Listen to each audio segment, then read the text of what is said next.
تشکر میکنم استاد محترم و دانشمند بسیار شناخته واقعا جا دارد من را میگویم که مبنده هم در این گفتگو را که خصم شما دارد این موضوع ما افتخار میکنیم با چنین مردم، با چنین اندیشه سازنده، با چنین شخصیتی که نه تنها در داخل تاجیکستان بلکه در بیرون از آن هم حرفی برای گفتن دارد و سخن برای ارائه کردن دارد و بار دیگر از استاد سهراب شریف تشکر میکنیم و امیدواریم که در برنامه‌های آینده‌شان موفق باشند و این اندیشه‌های سازنده جامعه عمل باشند.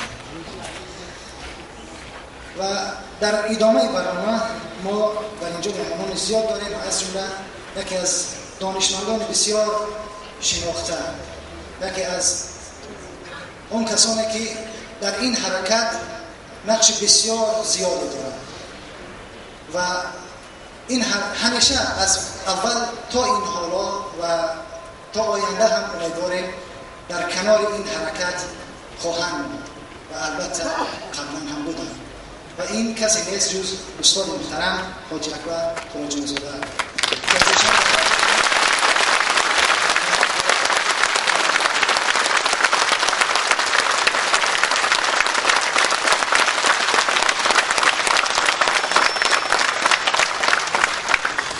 بسم الله الرحمن الرحیم.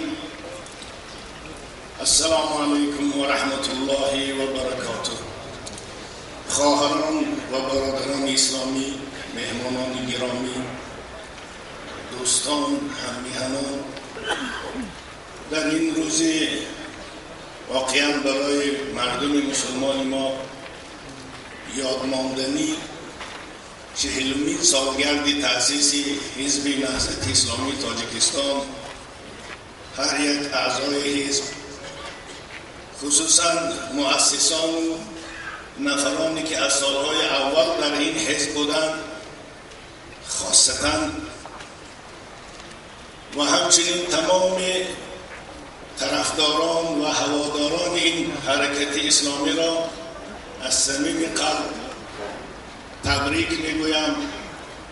برایشان باز نه 40 سال بلکه 40 سالهای آینده فعالیت پرثمر در راه خدمت و دین اسلام، خدمت به ملت، خدمت به کشور، در راه آبادی کشور، در راه حفظ استقلالیت کشور، در راه ایجاد یک کشور مردم سالاری آزاد، واقعا هم مستقل، چه از جهت فرهنگی و چه از جهت اقتصادی پیشرفته، نوابسته. از همه شما یک جای خواهش میکنم که چنین آرزوها را از درگاه خداوندی التجا کنیم تا که به این روزهای سعید ما و شما را یک جای برساند و وطن عزیزمان را از تمام گزندها، از تمام آفات و بلاها نگه دارد.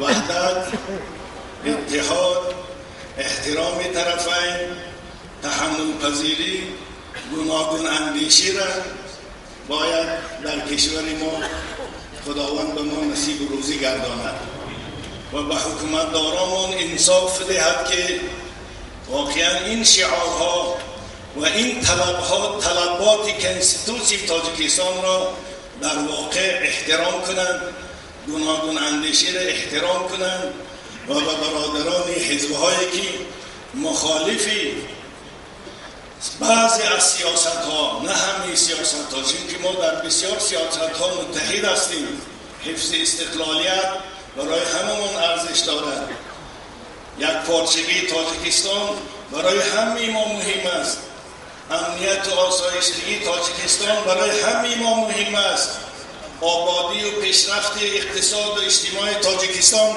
برای همه ما مهم است. فقط راه‌های رسیدن به این هدف عالی هر حزب و سازمان دیدگاه خاصی خوش دارد و مادامی که حزب‌های دیگر دیدگاه گوناگون دارند، اونها رو نباید همچون دشمن، همچون رقیبی که باید سرکوب بشوند حساب کنند. از آن که از 200 نفر مهمان دعوت شده تنها 20 نفر آمدند، خیلی مایه شرمندگی است برای تاجیکستان صاحب اختیار دنیوی و حقوق بنیاد. ما بسیار می‌خواستیم که دوستای عزیز خود را از کشورهای گوناگون در این جشن ببینیم. متاسفانه با سبب‌های آشکار گویم بچگانه گویم می‌شود یا که رشک زنانه گویم می‌شود نگذاشتند که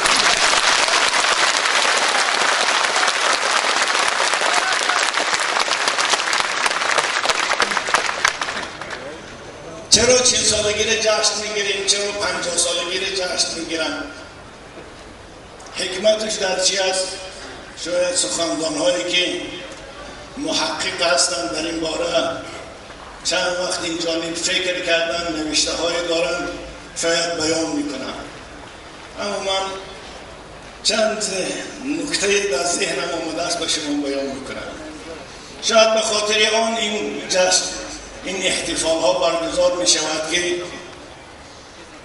جوان هایی که نو به صف نهضت وارد شدن بدانند که این نهضت ریشه چقور دارد، رویکی نیست، خسکی نیست و این ریشه چقور تا اینکه 40 سال فعالیت کند تا این روز برسد، ده ها، صدها، شاید هزارها نفر همچون شهید قربانی داده است. ده ها نفر حیات جوانی خود را در زندان ها سپری کردند، در مهاجرت و گریزگی ها روزاشان گذراندند، تحقیرها را دیدند. خلاصه این یک حرکت اسلامی از تجربه حیات، تلخی و شیرینیش، خصوصا تلخیاش زیادتر چشیده به این روز رسیدند. و اعضاهای نوی نهضت باید بدانند که در این 40 سال دستاوردهای بزرگی هم بود، اما کمبودی ها، لغزش ها نیز در تاریخ بود. باید اینا این کمبودی ها رو بدانند تا که نسل آینده که این حرکت را ادامه میدهد کمبودی های گذشتگان خودشان رو تکرار میکنند. همچنین یک سبق تاریخی، یعنی فقط کفکوبی و خونسردی و یک دیگر تبریک گفتن نه، باید درسهای برای عبرت از این منبر باید صدا بدهد تا که در آینده این کمبودی ها تکرار نشود. و واقعا تاجیکستان ما باید با آن آرزوی دیرینه‌ای که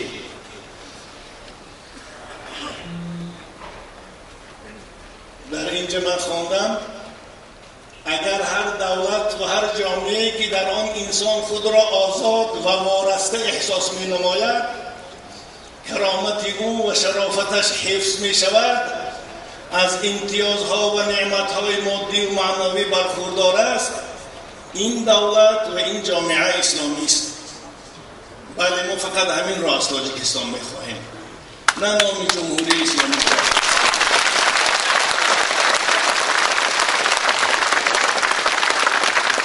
ما می‌خواهیم که تاجیکستان و مردمش آزاد باشند، در پرستش خدای خود، در پیروی از شریعت خود، در اعلای کلمت الله آزاد باشند، در دعوت آزاد باشند و همچنین در سازندگی و در بیناکاری آزاد باشند.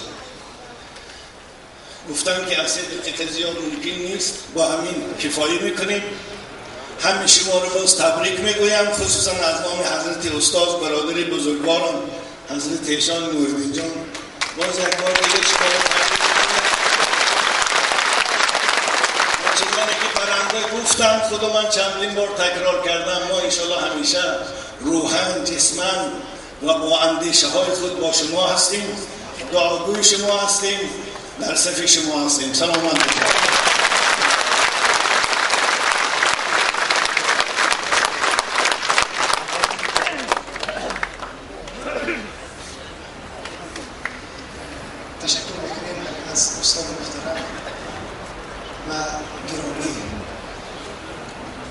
قبل شناخته کشور و واقعا هم محبوب. بار دیگر سپاسگزار هستم و نباید فراموش کرد که زحمت چنین شخصیت ها و چنین خاندان بود که امروز در تاجیکستان اسلام عزت دارد و ما جا دارد که قدر ایشان را بدانیم و ما انشاءالله قدرش را خواهیم دانست. البته چگونه که عرض کردم دوستان، ما همه برنامه ها